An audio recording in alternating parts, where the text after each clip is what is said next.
ربنا ربنا استجب دعاءنا بالجاه مصطفى لا صبر علينا.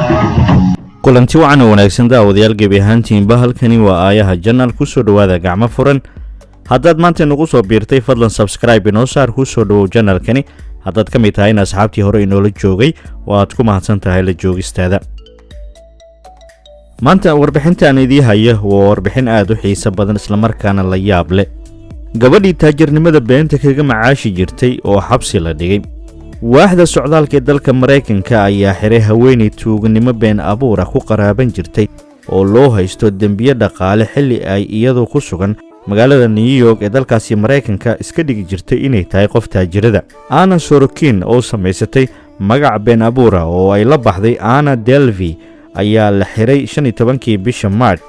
gabadhani oo 30 jir ah ayaa loo masaafurinayay dalka Jarmalka kadib markii xabsi laga sii daayay bishii February.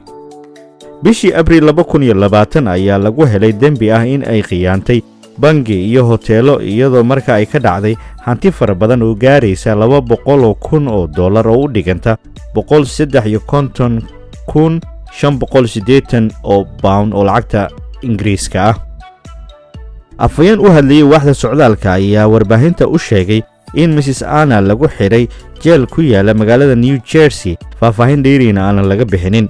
Anna oo u dhalatay dalka Jarmalka ayaa sii joogtay Mareykanka xilli uu ka dhacsanaa dalku galka ay ku joogi lahayd dalka Mareykanka. Anna ayaa 15kii bishii March tagtay xarunta waaxda socdaalka ee magaalada New York waxaana lagu waday in maalin kadib loo masaafuriyo dalka Jarmalka oo ay asal ahaan ka soo jeedo, balse waxa ay sii joogtay dalka Mareykanka.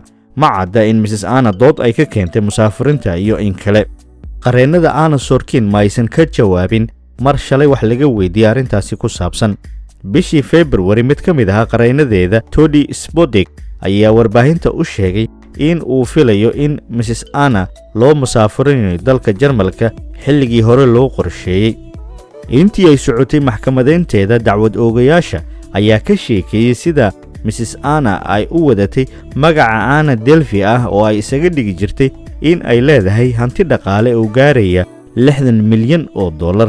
si ay sanado u joogtayso Mrs. Anna ayaa sidoo kale ku noolayd nolol heer sare ah oo dabaqada sare ah.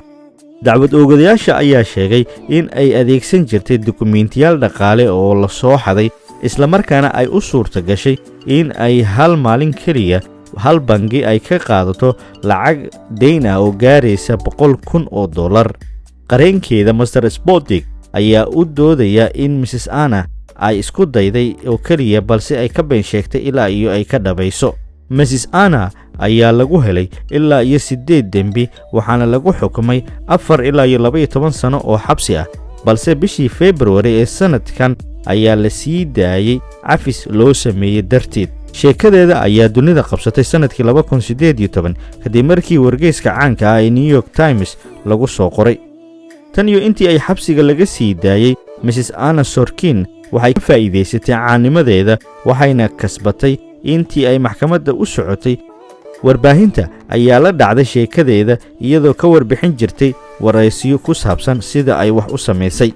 sharikadda Netflix oo caan ka ah adduunka oo soo saarta filimada ayaa Mrs. Anna Sorokin waxa ay siisay lacag gaaraysa $320,000 oo u dhiganta $230,000 si ay sheeko ugu sameeyaan qisadeeda.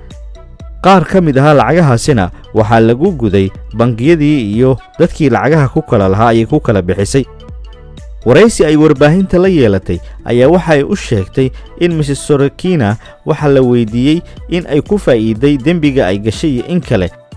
waxay ahayd gabadh aad u farsamo badan waxayna ka faa'iideysatay quruxdeeda iyo weliba iyadoo ah qof aad u daayar aanan laga shaki karin iyo dukumiintiyada been abuurka ah. sidaana ayay indhaha kaga dabooshay bangiyada iyo hoteeladii markaa wax ay ka daynsatay. inta ayaan ku soo koobayaa warbixintan inta ku kulmi doono warbixinta xiga. sida ay nabadgelyo.